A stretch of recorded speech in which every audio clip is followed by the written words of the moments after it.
বাংলাদেশের একজন মহান মুক্তিযোদ্ধাকে নির্মম, নিষ্ঠুর এবং অবমাননাকরভাবে লাঞ্ছিত এবং অপমানিত করা হয়েছে। এমন ঘটনা প্রকাশ্যে বাংলাদেশে কখনোই ইতিপূর্বে ঘটেনি এবং এই ঘটনা যেভাবে ঘটেছে এবং এই ঘটনা যেভাবে প্রচার করেছে, অবস্থা দৃষ্টে মনে হচ্ছে যে বাংলাদেশের যে চিরাচরিত ইতিহাস রয়েছে, ঐতিহাসিক প্রেক্ষাপট রয়েছে, স্বাধীনতা যুদ্ধ, মুক্তিযুদ্ধ এবং মুক্তিযোদ্ধা, এদেরকে নিয়ে যে হৃদয়ম রয়েছে, সঙ্গীত রয়েছে, গান রয়েছে, কাব্য রয়েছে, নাটক রয়েছে, বাস্তব জীবনের যে উপাখ্যান রয়েছে, সবগুলো একটা রিসেট বাটনের চাপ দিয়ে উল্টে দেওয়ার একটা মহড়া এই ঘটনার মাধ্যমে শুরু হয়েছে। যিনি এই নিগ্রহের শিকার হয়েছেন তিনি একজন বীর মুক্তিযোদ্ধা। সব মুক্তিযোদ্ধাই বীর, তবে তিনি মুক্তিযুদ্ধে তার অসামান্য অবদানের জন্য, বীরত্বের জন্যে বীর প্রতীক উপাধি পেয়েছিলেন এবং তিনি কোনো সামরিক ব্যক্তিত্ব ছিলেন না।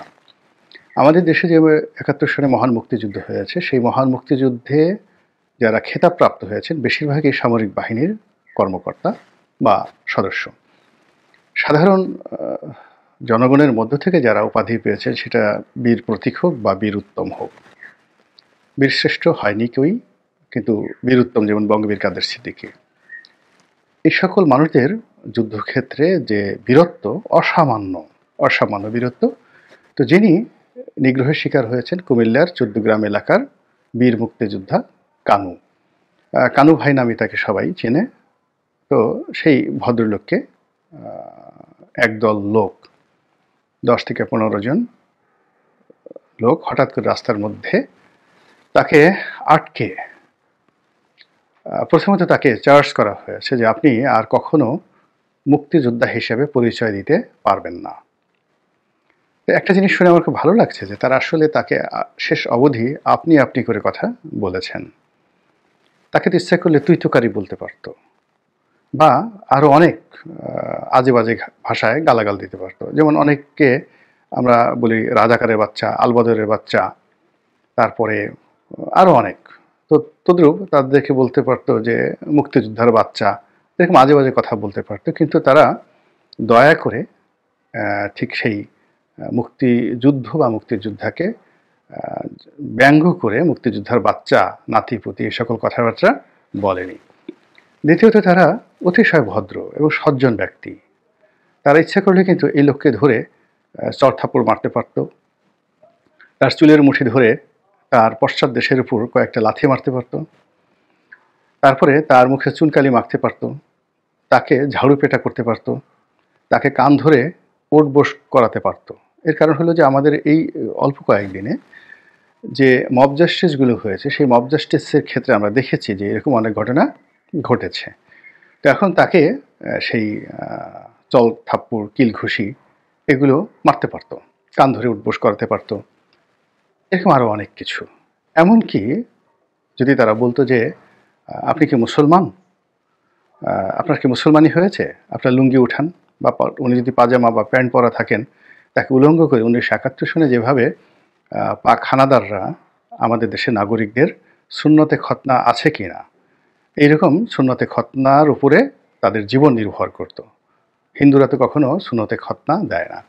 তো আমাদের দেশে এখন অনেক লোক আছেন যারা বিশ্বাস করেন যে আওয়ামী লীগ যারা করে তাদের একটা অংশ আসলে ভারতের নাগরিক, ভারতের মানুষ, এবং এরা হিন্দু হয়ে গেছে।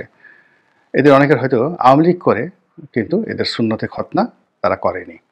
তো সে কারণে তারা ভদ্রতা করে, বিনয় দেখিয়ে এই লোকের যে লজ্জায় স্থান, এটিকে পাবলিকলি তারা দেখাননি, তার কাপড় খুলেননি, তার বস্ত্র উন্মোচন করেননি এবং তার সুন্নতে খতনা হয়েছে কিনা এই বিষয়টি করেনি। এজন্য আমি ব্যক্তিগতভাবে তাদেরকে ধন্যবাদ জানাতে চাই। অথবা তারা এ কাজও করতে পারতেন যে উনি মুসলমান কিনা।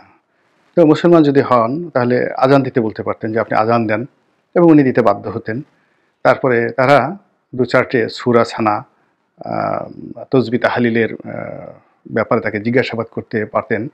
তো সেগুলো তারা করেননি। তো কাজেই যারা এই কাজগুলো করেছেন তারা আমাদের বাংলাদেশের সোনার ছেলে, লক্ষ্মী ছেলে এবং বাংলাদেশের মানুষের যে স্বাভাবিক ভদ্রতা এবং আমাদের যে আচার-আচরণ, সেই আচার-আচরণের প্রেক্ষাপটে এই মানুষগুলো খুব বিক্ষুব্ধ ছিলেন তারা, খুব রাগান্বিত ছিলেন এবং তাদের জায়গায় অন্য কেউ হলে হয়তো জবাই করে ফেলতেন। কিন্তু তারা সেই জবাই না করে তারা কি করেছেন অতি ভদ্রভাবে তাকে সেই তার গলায় জুতোর মালা পরিয়ে দিয়েছেন।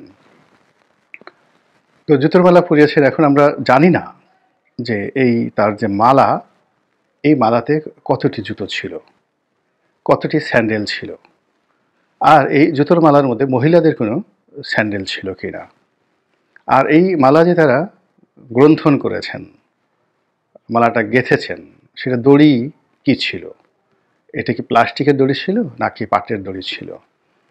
এই বিষয়গুলো নিয়ে আসলে যারা অনুসন্ধানী সাংবাদিক তাদের আরেকটু অনুসন্ধান করার দরকার ছিল। কেননা তারা যদি পাট ব্যবহার করে থাকেন তাহলে তাদের এক ধরনের উদ্দেশ্য ছিল, তারা যদি প্লাস্টিক ব্যবহার করে থাকে তাহলে আরেক ধরনের তাদের উদ্দেশ্য ছিল।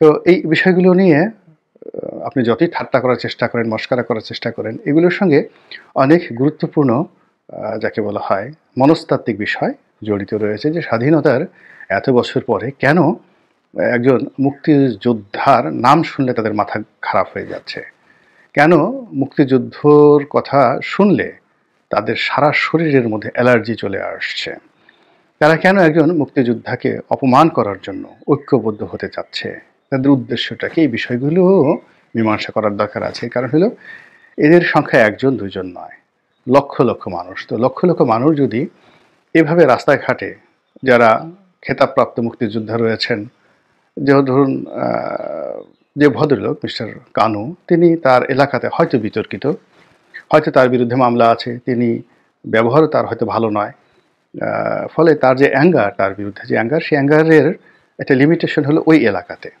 কিন্তু ধরুন বাংলাদেশে অনেক মুক্তিযোদ্ধা আছেন, বড় বড় মুক্তিযোদ্ধা আছেন, যারা অনেক বিতর্ক তৈরি করেছেন, যাদের কথাবার্তাতে অনেক অসামঞ্জস্য রয়েছে এবং যাদের প্রতি অনেকের ক্রোধ রয়েছে, ক্ষোভ রয়েছে, কিন্তু তারা সম্মানিত সারা বাংলাদেশের, অর্থাৎ দুটো একসাথে, অর্থাৎ তারা মুক্তিযুদ্ধের কারণে, রাজনৈতিক ব্যক্তিত্বের কারণে, তাদের প্রজ্ঞা, মেধা, যোগ্যতার কারণে তারা খুবই সম্মানিত।